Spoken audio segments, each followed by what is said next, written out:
Welcome to everyone who has joined us. We are thrilled to have you here. We are excited for our information session on the Leadership and Society Initiative, where your next chapter matters. We are going to walk you through a 5-part agenda. After a welcome, we will have a snapshot of LSI. We'll talk about the learning journey. We'll go through the timeline and details, and then we will answer your questions. And so let's begin with a welcome. My name is Seth Green, and on an afternoon like this one, I'm especially grateful to say I'm the dean here at the University of Chicago Graham School. And importantly for today's conversation, I serve as the executive sponsor of the Leadership and Society Initiative because our school is the home of lifelong learning and leadership at the University of Chicago. And while LSI is a collaborative endeavor that involves every school and division, we have the utter joy and privilege of being the operational home and having the incredible team that leads LSI within our walls at Graham. And so with that, I will turn it over to my wonderful colleague, Diana Petty, who is the executive director of LSI, and the reason that it has been so incredibly successful in its first 2 years of purpose and impact. Diana, let me turn it over to you. Well, thank you so much, Seth, and thank you to everyone here around the Zoom table for taking an hour with us here on your Tuesday. I'm looking forward to the conversation. As Seth mentioned, I'm Diana Petty. I have the extraordinary honor of being the Executive Director of the Leadership and Society Initiative. I've been in this role for 3 years at the University of Chicago for just over 7, but I actually spent the lion's share of my career in and around city government in New York. So I worked in the Bloomberg administration doing civic tech initiatives and public-private partnership building, and a stint of capacity building with human services providers in New York after that. And so the through line for me and what I think about when I think about leadership for society comes from a background in civic leadership development and working oftentimes with individuals in the civic sector to deepen impact in communities that they were already serving. So I feel I pinch myself every single day that I get to work with the leaders who come through LSI, and I'm looking forward to sharing more with all of you this afternoon. Thank you, Diana. And alongside our incredible executive director, we have 2 outstanding examples of LSI Fellows. And so, Catherine, can I turn it over to you to introduce yourself and just give a little background on who you are and what brought you to LSI? Yes, thank you very much, Seth. Well, first of all, I'm British. I live in London and I applied to the program with the view of living in Chicago for the academic year, which I did. A fantastic experience in itself. My background is largely in media and communications. Originally, I'm a trained teacher and I spent 25 years working at the BBC in production and commissioning roles focused around factual and learning and social action projects. I then ran a nonprofit for about 10 years, which focused on creating animation and film to support women's health globally. At that point, I knew I was reaching a kind of new transition, really. I'd been working and brought my kids up, and I knew that I was at the point where I wanted to make changes. But I didn't really know what that was going to look like. So one day I discovered this incredible program, and it just felt like exactly the right thing for me. And so I applied to it, and it really was. So more on that later. Thank you. Thank you, Catherine. And Larry, can you share more about your background? Sure, I'd be happy to. I'm Larry Rogers, and I'm speaking to you at this moment from Oregon, where I have been on the Oregon State University faculty for a number of years. And I am a lifelong academic and had been a college administrator for 25 plus years and was coming to the end of that. I'd served as a dean of arts and sciences, most recently as a dean of liberal arts, and had just finished out a large-scale project for building a performing arts center that was kind of a bit of a career capstone for me.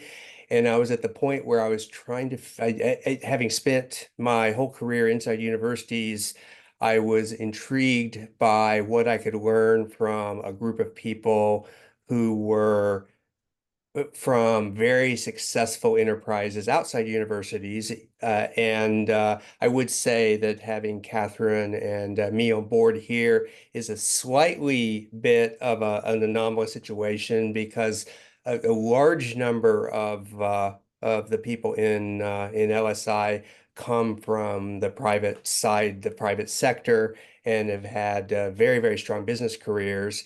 I was intrigued to get to know them and was really excited about what maybe was possible for me if I were going in a kind of different direction from a university or a different direction inside a university. One way or another, I just needed some kind of change, but felt like I still had some what fuel, fire, whatever the right word is, that meant my career wasn't quite ending yet, and I wanted to see what that was. And a place like University of Chicago seemed like an absolutely ideal place to do that, especially around a group of such interesting people as our cohort proved to be. So it was a really good decision on my part, and absolutely exceeded my expectations in every possible domain. I have children that live in Chicago, so my wife and I relocated from Oregon for the year, including with our two dogs, and then sort of fully immersed ourselves in both the city and in Hyde Park and the University of Chicago, and couldn't have had a better year all the way around. And am now following up with things that we can talk about later.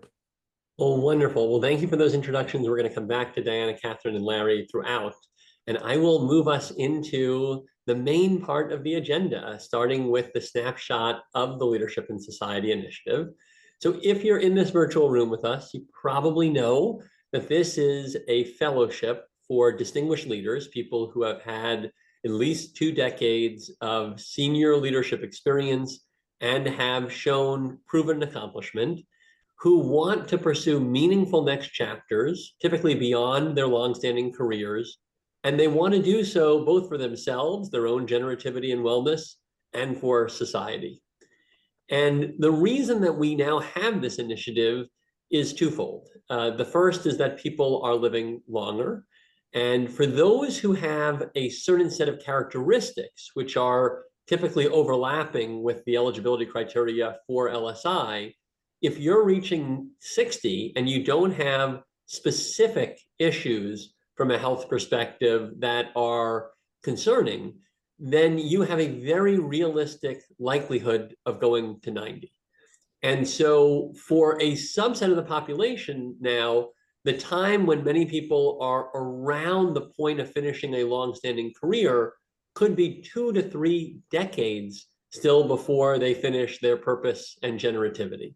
And so we see that longevity as asking the question of, where do I put this next chapter of my life, and what resources can we use intellectually at the university to help people to discern and discover? The second issue that really motivated LSI's launch is that our world really needs complex, experienced leaders who are ready to solve some of the big challenges that we face. And when we looked at the backgrounds of people like Catherine and Larry, and to Larry's point, to the 2/3 of people that come to the LSI Fellowship from senior leadership roles in business, what we found was that these are individuals who have leadership capabilities that could be instrumental in solving issues from climate change to how we build an economy that is both robust and inclusive, to how we address major challenges for democracy and how we approach big issues from a global security standpoint. And so these are a set of backgrounds, when you hear more about the LSI Fellows, that we thought could have really meaningful impact. And so it was those two goals, supporting the journeys of executives so that they could have more generative and meaningful next chapters, and activating this leadership force for society, that motivated the university over 2 years ago now to launch LSI. And as we'll talk about, we've had 2 incredible cohorts since then that have really proven the concept and led us to expand the initiative, as we'll also talk about in a moment. So where does the LSI journey end? We're going to go through a little bit later all of the details, but we wanted to start with the why and to give you a sense of our vision for success. when people finish the fellowship, what we hope is that they really understand their why for this next chapter. And that why is based on a reflection on their experiences, their values, and their purpose. And it's a mix of saying, what are the things that have really brought me to this point and given me purpose to date? And then how do I see acting potentially in new directions in this next chapter? The second piece is having individuals not only know those values from a guidance standpoint, but really exploring societal issues that they want to take a deeper look at and impact. And so it might be that those values are about how you want to contribute. And then there's a specific issue where you could see actually bringing that value to life. And then finally, we want you to have a roadmap. And so, really knowing the specific pathways for meaningful impact. Is it board leadership? Is it a second act in a new sector? Is it creating something new? Is it a mix or a portfolio life? And so when we imagine the vision of success, it's a fellow that really knows why, what, and how they want to approach this next chapter. And you've heard me now describe this, but I want to take down my screen and come back to Diana, Catherine, and Larry, because Catherine and Larry, for starters, have gone through this fellowship. And so can I start with you both? And maybe Catherine, we can start with you in particular. And we just talked about ending the LSI Fellowship with a vision for the future. Can you give a brief snapshot of your current vision for your next chapter and how the LSI journey over the last year helped you to get there? Yes, thanks, Seth. I think that my vision developed across the course of the 3 terms. And at first, I think I was unsure which direction I would go. I'd always worked in the media field, but I didn't know if that was the place I would still stay. However, over time, I found new ways to begin to nudge that forward. So as time went on, I began to develop what we call a portfolio of purpose. So a mix of several different projects, and then a different kind of view about how I wanted to live life in a broader sense, in a more intentional way. So my focus around purpose and impact began to develop around digital health misinformation, both in terms of using innovation and AI to create content, plus also to find a home for a research project to explore its impact on communities, the most vulnerable communities in the world. Alongside that, I developed some work with some nonprofit boards and another film-based project with the Nonviolence Institute in Chicago, who we visited. So a kind of mix of projects that gave me meaning and a sense of purpose that was linked to what I'd done, but had kind of moved everything forward. And then through the work we did, particularly in the first term, around know yourself and your values and how you wanted to live life, that really helped me explore how I wanted to be in the world in the future. So and the right kind of balance between the working projects and the kind of wellness and pleasure and enjoyment. So a kind of whole mix. And this would not have happened at all without LSI. LSI was absolutely the defining part of this journey. I would not have gone on this journey. I would not have found my new direction without the program. And the program in so many different ways helps you explore and develop. So it completely, I would still have been sitting in London walking the dog had it not been for the LSI program. So thank you. Well, thank you. You're a great example of what purpose looks like in this next chapter. And Larry, do you want to share your vision and how you had aha moments here along the way? Yeah, sure. I came into LSI kind of interested in 2 kind of big 20,000 foot areas. And the first one had to do with the fact that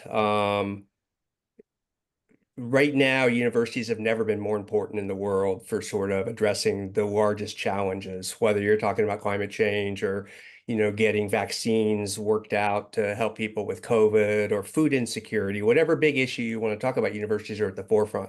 They've also never been in a position where they have been critiqued more and had kind of problematic perceptions in the eyes of the public. And that disjoint was really interesting to me as an academic leader.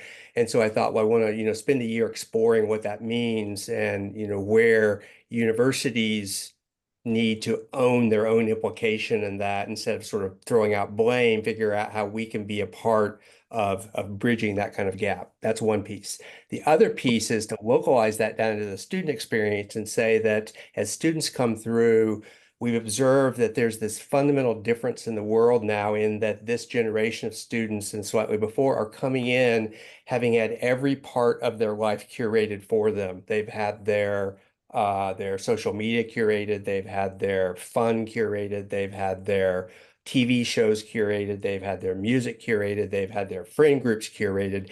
Everything has been sort of condensed so that it's optimized for what they need.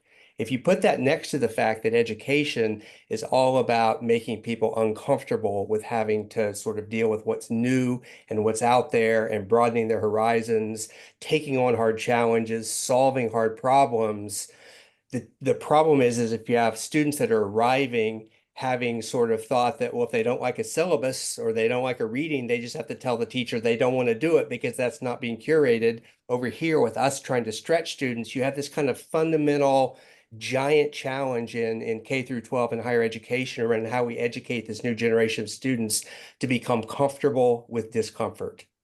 And so those were the two things I arrived at and spent a year, in my case, in some cases, people had lots and lots of meetings with people in Chicago, and they made all these broad connections. They did amazing things. My sort of project was to do deep dives inside the university through research and to talking to faculty and kind of getting on top of these national issues in kind of an academic framework and coming out at the far end with some ongoing projects that I'm now a part of that involve how you rethink college curriculum, how you rethink liberal arts curriculum, to address both sides of those issues, and also how you end up mentoring and helping faculty such that they are part of the solutions for the first thing I outlined, rather than sort of retreating into their bunkers and hoping that the world goes on and they can do what they want, and making them partners in trying to help the broader world understand the value of higher education.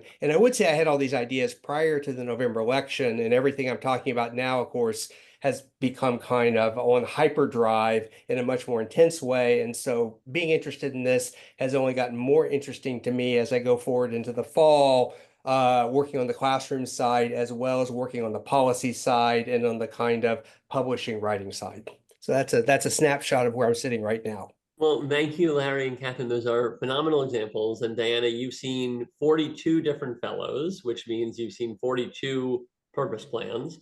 Can you talk about the spectrum developing? Because, what that really means is you've seen 42 very different ways of approaching this. And I know you've done a little bit of work to kind of categorize the different ways people are approaching this. And so would love for your kind of global outlook on the purpose plan. Sure. So before I talk about how we've observed them complete and end the fellowship, I want to give a little bit of backdrop of how we've seen them start. And there are kind of three elements we see as unifying LSI fellows, and those are first that they're at some kind of inflection point in their lives or in their career or a blend of those two things. They are also concerned about the state of the world and motivated, Larry articulated this beautifully, right? They still are energized. They have more to give, more gas in the tank, and they're wondering how they can do that with precision.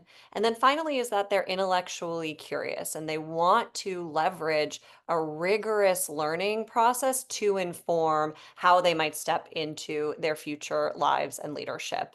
But beyond those three qualities, LSI Fellows are different and distinct and diverse in almost every other measure you could think of. Certainly, some of that has to do with their professional career and sectoral experience and expertise, but they are also very diverse in how they are thinking about their futures, where they might want to plug in to contribute to society, and just who they want to be at this moment in their lives. And so it's no surprise, given that variation within the cohort, that we've seen a real kind of wide continuum emerge of what is really driving fellows at this moment as they proceed. And we've bookended those with what we call an outside in and an inside out approach. And what we mean by that is the outside in is we have fellows go through this process, really kind of laser focused on an issue that they would like to offer something to. And that also ranges widely. It's everything from violence prevention to food insecurity to workforce development to reforming how we teach literacy in K through 12 schools in the US. You name it, there's probably an LSI fellow thinking about it. And they've identified, and as Larry articulated, they go through a deep investigation on that domain area, learning about promising interventions and models for change, and sort of leave with their main takeaways as having identified an area where they can contribute to even moving the needle in the smallest, most incremental way, but having sort of defined for themselves that if they're able to do that, they will derive a sense of enrichment and fulfillment at this moment in their lives. On the other end of the continuum, we have a lot of fellows leave with realizations about how they would like to invest in their wisdom and bring it out in new and different ways that they haven't had an opportunity to do before, and that will position them to be the most impactful leader that they could be in this moment. So those are individuals who are writing, who are teaching, who are thinking about mentorship, and again, everything in between. And so, I think across that whole continuum, we've seen 42 people leave with greater clarity and confidence on, what they see as their superpowers, what is really energizing them at this moment, and where they could, step into and be uniquely footed to offer their expertise to an unmet social, economic, or environmental need. And they really are crystallized on kind of what the intersection of those three things are. But so much of what they leave, and we'll get into this in a minute, is less about what they want to do and more about how they want to do it. And I think we've also learned so far that fellows aren't leaving with a defined purpose for this chapter, but how to live and lead purposefully. And so that's been a great learning from all of them as leaders as well. Well, we are going to come back to Diana, Larry, and Catherine again, but I now want to walk you through the journey that brought Catherine and Larry to their purpose plan. And so there is a 3-part journey that we talk about, and the pillars are knowing oneself, which is really about the inner journey of figuring out what are those motivations that are going to guide you in this chapter of life.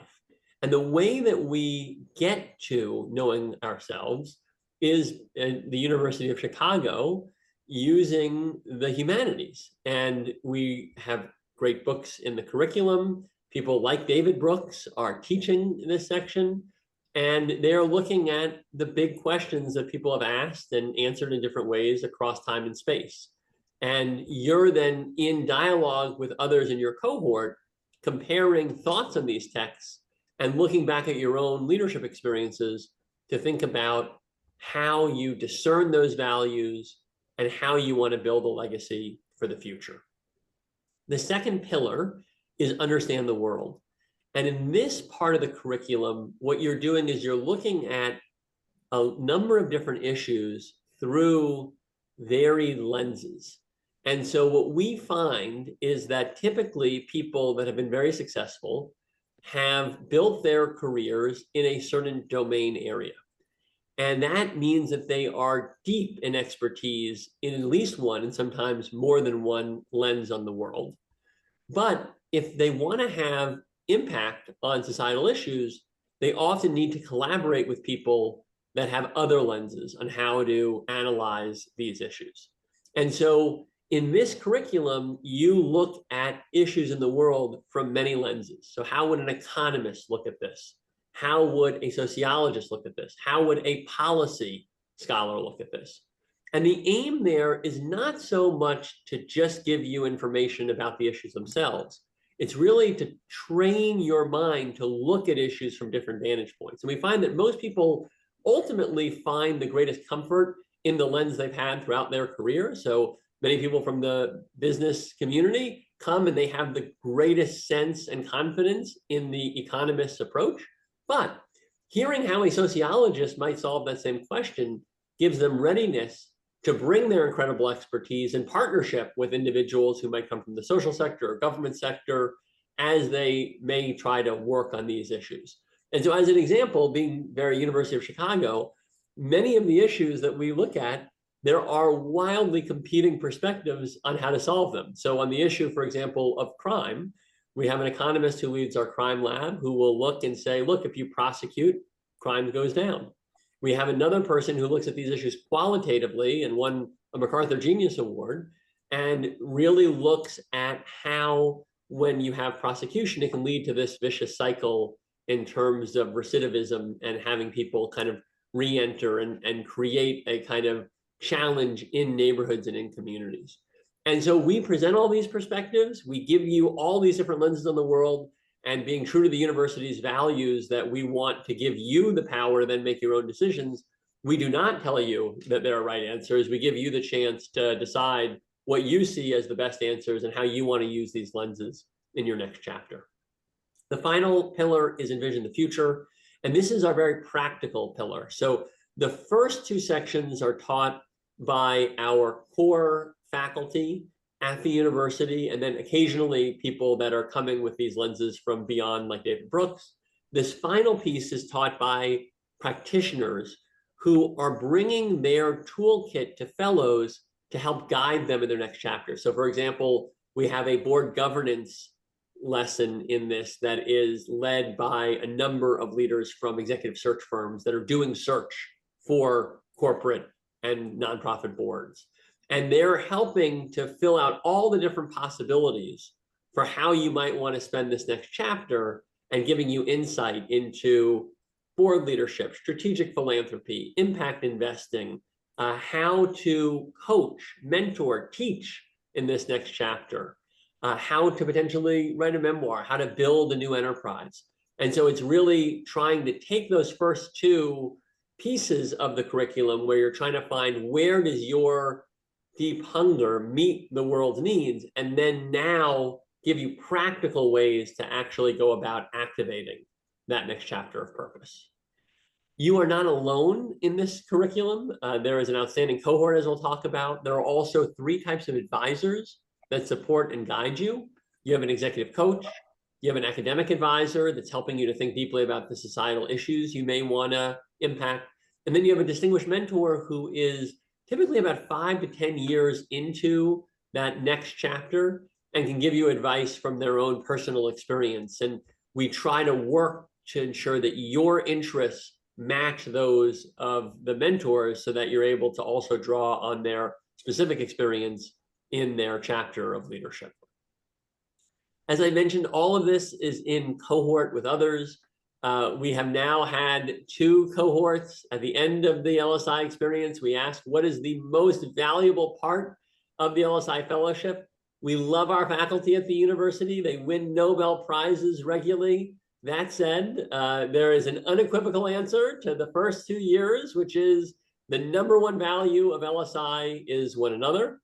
And what makes this program so special, especially at an inflection point in life, is being able to go through this journey with 19 others who have a serious commitment to using their talents to build a better world and who are equally curious about how to spark a new chapter of generativity. I'll also mention that we really believe in the power of partnership, and we want to make sure that you feel that if you are on this journey and there is a partner in your life who wants to be on it with you, we include them at numerous points throughout the LSI experience so that as you're designing what's next, you can do so in a way that brings everyone in your world with you. But let me not be the one to tell you all about this fellowship. We have two people that have lived it and one who leads it. And so I'm going to come back now to our wonderful interviewees. Diana, can I start with you this time? I've talked about a lot of elements. Can you talk about what you see as the greatest strengths of the fellowship for our fellows? Yeah, of course. So there's a few things we've learned over the past couple of years. The first is that three-part learning journey that Seth just walked you through. We have seen that be a extraordinarily generative container for this type of reflection, this type of discernment, and this type of process. And it allows fellows, not only does it create the backbone of a very powerful shared experience, but it creates a lot of fluidity for fellows kind of based on their unique goals and objectives, kind of the type of inflection point they find themselves in and what they're really hoping to grapple with, that they can sort of spend time within those pillars that best suits them. But within that big kind of container of the curricular process, we've found a few areas of balance that have been very effective. The first is the harmonization of the philosophical and the practical that you heard from Seth. So fellows are challenged to think conceptually, think theoretically, and sit with questions oftentimes across these three pillars without needing to know the answers, right? So U Chicago is a place that believes profoundly in the paramount nature of how we frame questions, and that deserves its own time and interrogation and reflection and inquiry. So they're doing that, but it's balanced and juxtaposed again with what you heard of hearing from practitioners, of having practicum learning opportunities and experiences that really help them bring those theoretical concepts to life and help them think intentionally about how they might deploy those concepts in their own contexts. The second area of harmony is space. Having this shared learning journey with your cohort that you're going through together, balanced with a lot of opportunity for customization and individualization. So through that kind of bespoke advising, through opportunities to do independent study, to select bespoke coursework as part of your learning, fellows are really able to curate what is most valuable to them and how they want to make the most of their time as fellows. And then the last area, I would be remiss if I didn't mention it because it's been a huge learning for us. Some of you who are familiar with the University of Chicago may know that our informal mantra here is where fun goes to die. And that is said and owned with great affection and reverence. And it speaks to the rigor and the seriousness with which our intellectual community takes our work together.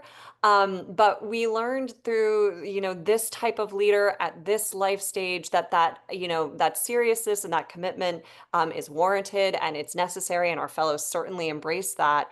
But that we need to create moments for joy, because joy is what is going to be a significant part of creating impact, of creating momentum, of driving motivations forward. And so over our 2 years, we have tried to be very intentional about incorporating space for connection, just for connection's sake, and allowing fellows really to know and enjoy one another on a human level. Well, Larry and Catherine, I'd love to dig into these elements with you a bit. Let's start by talking about the classroom. You had both been out of school for just a little bit of time.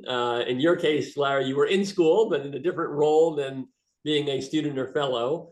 Can you talk about what it was like to be back in class and how you engaged with both the cohort-based classes as well as the audited classes?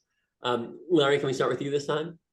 Yeah, sure. I think for me, the whole year was kind of a smorgasbord, and there was this amazing array of options that were out there for us, and the classroom part of that was a piece of that. And so, you're really in the belly of one of the greatest research universities in the world, in one of the greatest, most vibrant cities in the world. And the program, I think, does an amazing job of opening up both of those avenues, especially in the university through the teaching faculty. So I think about the cohort classes that we all met together, Mondays Tuesdays and Wednesdays. We had subjects as varied as the brain, as a intellectual idea, Aristotle, global inequality, the latest research on wisdom, a kind of intense sociology class, lots and lots about nonprofit management and kind of the money side of wealth management.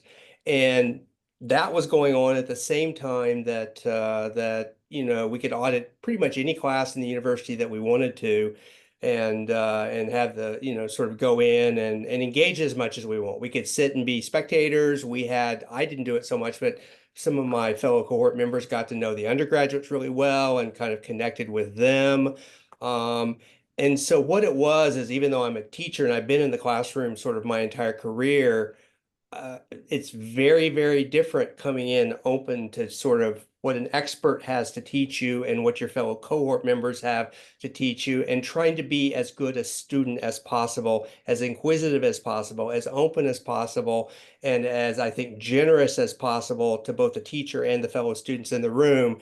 And that's a very, very different enterprise from being the person up front trying to lead all this. And so I just was absolutely thrilled to kind of return to my 25-year-old self, my 22-year-old self, my 7-year-old self, and say, wow, I want to be the best student in the room. I want to read. I want to think about stuff. What do I want to do? Here I am to take it all in.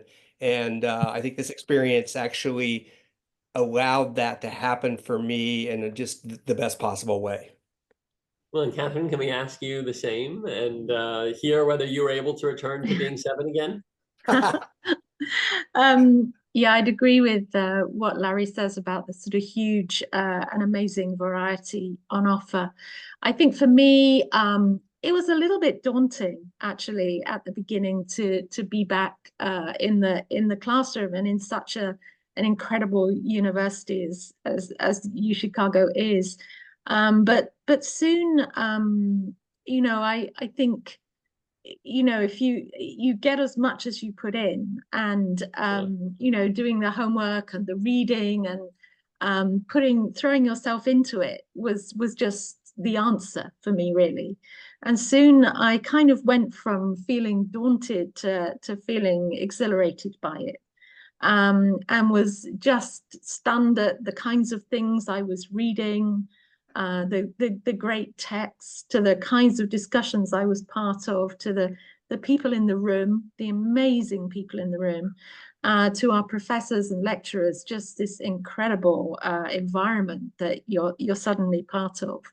So I would also mention, I think for me, the coach and mentor and advisors were very important parts of my journey, and all played different roles for me at different stages through. And just the environment around you is just full of support. Everybody wants to help you. Everyone wants to help you understand, to find where to go, to where to connect with, to discuss your purpose with you. Everybody wants to offer help and support, and it's just an amazingly enriching and nurturing environment, as well as being intellectually stimulating. So just something for everyone. And Catherine, I just want to pick up on that. I mean, you mentioned the advisors. And so let me just ask you an open-ended final question to you and Larry.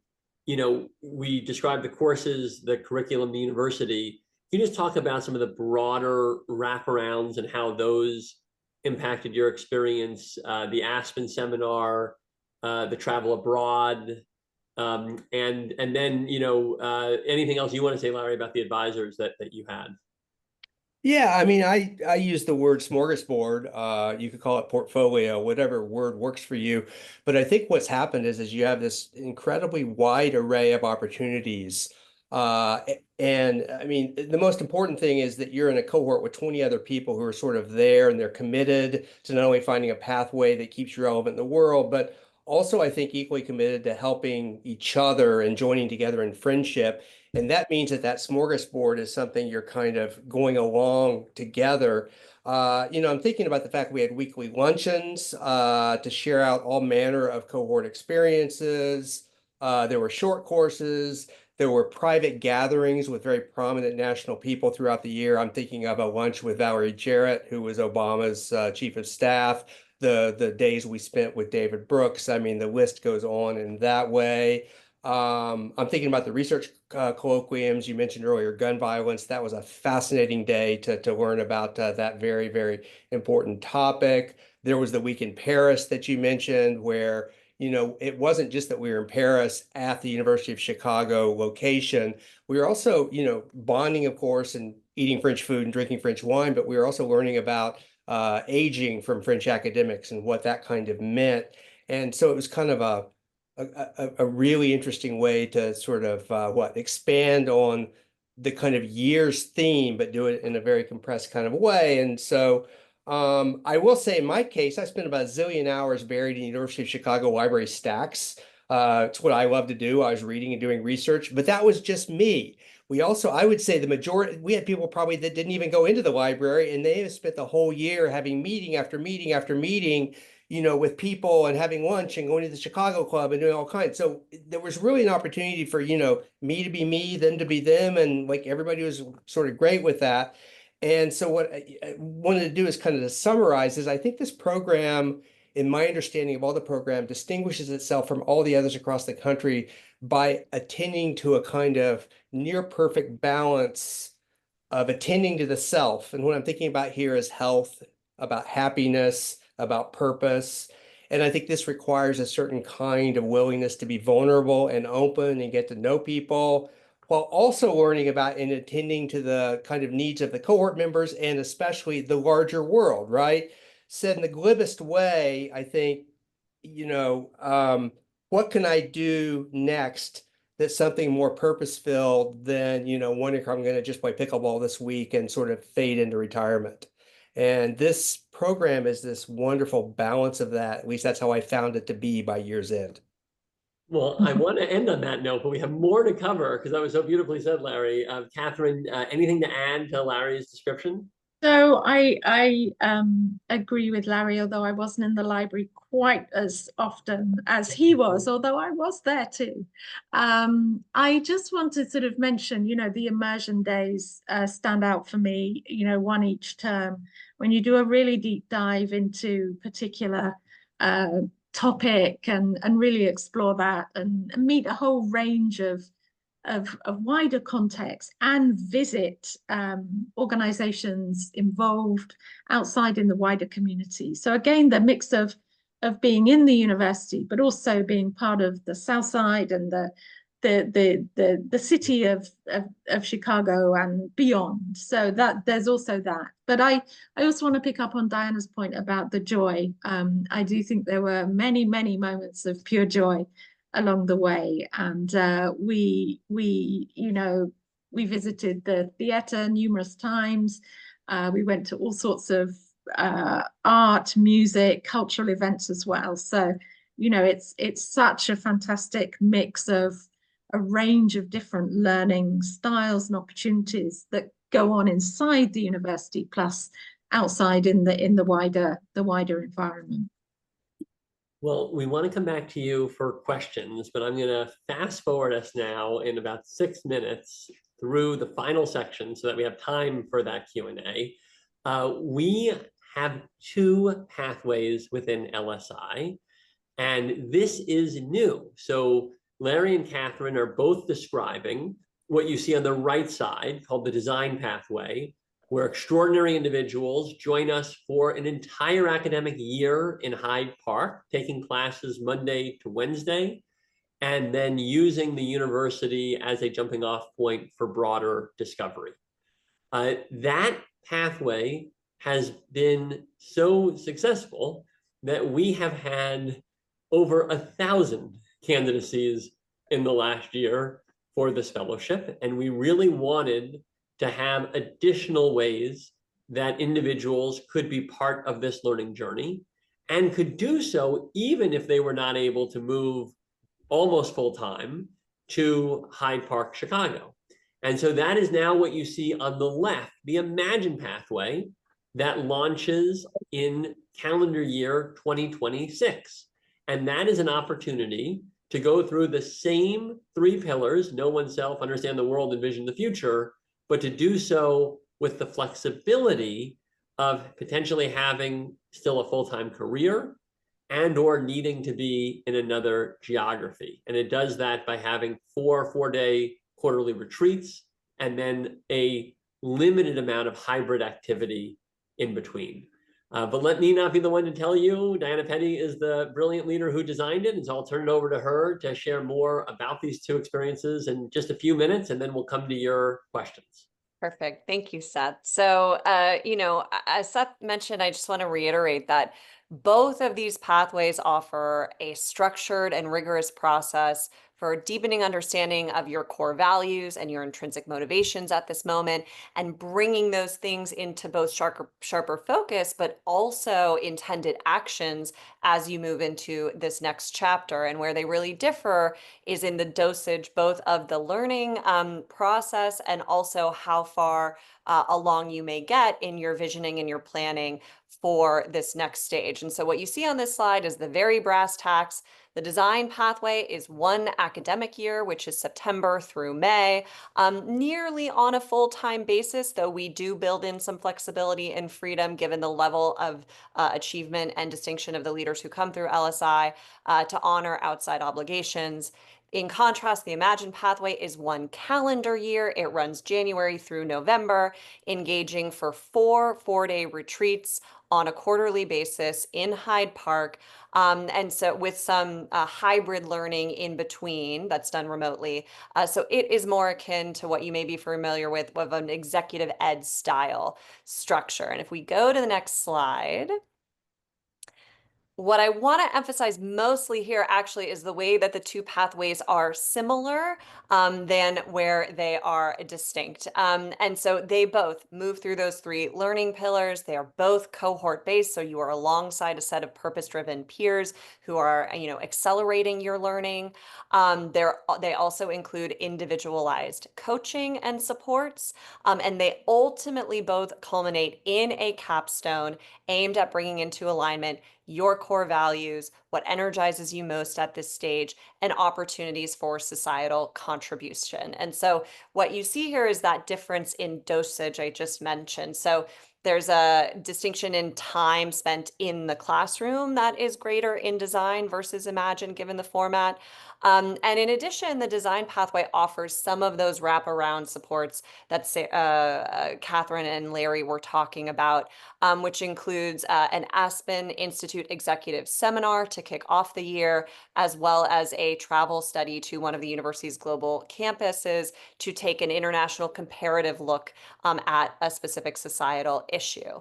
But the flip side in the Imagine pathway is that for those who still have full-time obligations and don't have the time, abundance, or ultimate freedom to dedicate to the design pathway, our great hope is that the Imagine pathway is an ideal way and kind of an additive structure to begin visioning, discovering, experimenting, and exploring to help you start to step forward and anticipate, an inflection point that may be on the horizon. And if we go one more slide, where all this ends are those 2 capstones that I mentioned. And we're using a kind of geographic analogy where in the design pathway, you leave with your next chapter roadmap.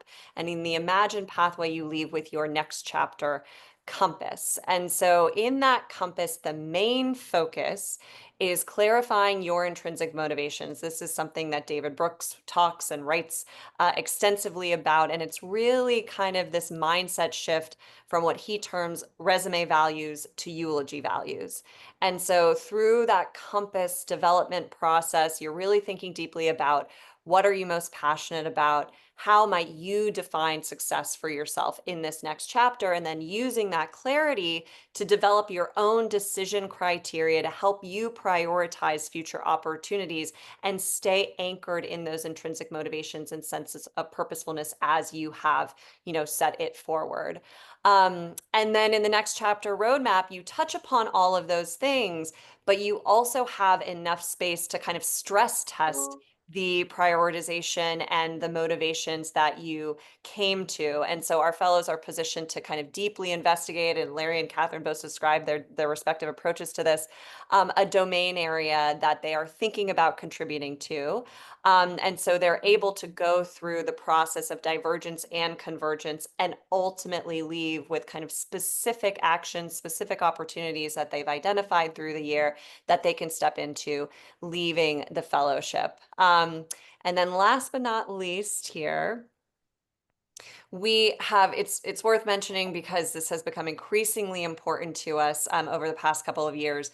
We have always seen LSI as more than just a year, and in many ways it is the post-fellowship community and support and engagement is equally important, if not in many ways more important than the time in fellowship itself. And so both Imagine and Design pathways have access an invitation to continued connection, both with campus, but with future cohorts and class over class, to be able to coalesce and support each other and be aligned as they represent a collective and unified advanced leadership force that really is characterized by contributing to society in this moment of life. And so we have LSI Alliance members who are leading alumni interest groups on shared domain. They're continuing to tap each other for partnership, for referrals, for thought ideas and feedback as their next chapters unfold. And so one thing we're most excited about adding this second pathway is that it will just create that flywheel effect of more leaders who are really thinking with great intention about how they can live and lead purposefully at this stage. So with that, Seth, I will turn it back to you. And I will quickly go through the timeline. Well, the eligibility to be an LSI Fellow, 2 decades of senior leadership experience, track record of significant accomplishment. Everyone in the university has to be willing to engage in deep, rigorous, and respectful open exchange. We believe in uncomfortable conversations here, and we believe that learning and truth ultimately comes out of competing perspectives. And that you have a proven commitment to society and a compelling vision for how LSI could support your next chapter. If you are one of these individuals, then you have the opportunity to go through a 3-part process to submit your candidacy. The first is quite straightforward. You submit your bio or resume as it currently exists. The aim for that first step is just to ensure eligibility. The reason we do that is the full application requires several essays, it references which you provide, and then we call. And ultimately, if you're selected in an interview, and we want people that are going to go through stages 2 and 3 to know that they meet the criteria. But we encourage people to just take what already exists and submit it for part 1, so you can find out, and then you can know whether or not it makes sense to fill in the full application. If you are selected, the LSI Fellowship has a fee that is consistent with the cost of a year of study at the university. For full-time or executive programs, if you're doing the Design or Imagine pathway. Importantly, we do offer very substantial financial assistance, and that is especially to individuals who may have had careers in the public or social sector, have had great accomplishment there, as we value having a cohort that has mixed domain experience. And with that, I will open it up to questions. And you can submit your questions in 3 ways. You can unmute and share your question. This is an intimate group. You can put your question into the chat. You can also press on the React tab at the bottom and use that to raise your hand.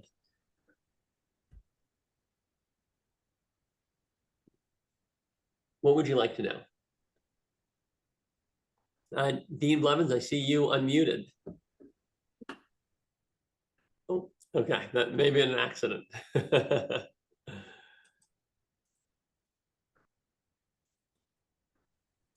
I'll ask a question to get started. Perfect, thank you. Given the calendar where we stand today, I am assuming that what you're talking about is for people on the original program, people who are interested in getting started next September, not this coming September. That's correct, yes. Yeah, so the upcoming opportunities, we still have a few slots remaining as of right now in the Imagine pathway that starts in calendar year 2026. And then for the Design pathway, we're talking about the 26-27 academic year, beginning late September of 2026. Though it would seem like that's a far ways away. I mean, Diana, you know the exact number, but I think, 8 or 9 of the fellows have already been confirmed for that 26-27 academic year. So we do encourage people.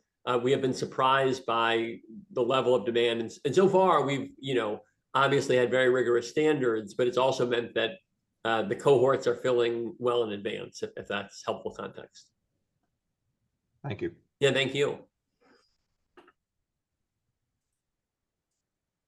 Any other questions that folks have? Yes, I have a question, please. Yeah, please. Can you help us understand what is meant by at least 2 decades of senior leadership and how to think about that, like aligned with a corporate career or, other constructs and pathways of experiences?